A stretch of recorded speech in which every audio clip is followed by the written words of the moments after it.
dès le début du FEFEM, un des critères clés, c'était de se dire comment je conçois un projet local en ayant en tête l'idée qu'à un moment, il va falloir le répliquer ou le passer à l'échelle. Et donc de garantir qu'on réfléchit à l'insertion dans un espèce d'écosystème économique, organisationnel et de politique publique qui va jusqu'à l'échelle nationale. Le travail du FEFEM, c'est vraiment se mettre sur les sujets frontières, essayer de trouver des solutions, micro souvent, compte tenu des moyens financiers, mais en pensant toujours que la balle, quelqu'un va la reprendre et va ensuite assurer son avenir et son passage à l'échelle.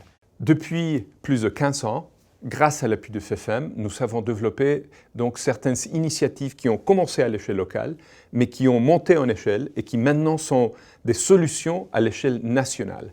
Par exemple, les subventions forestières à la protection des forêts communales ont en fait commencé avec un projet FEFEM et maintenant appuient des milliers de petits propriétaires de forêts. Cette montée en échelle est conçue et intégrée au design, à la pensée de ces projets qui sont développés avec le FEFEM.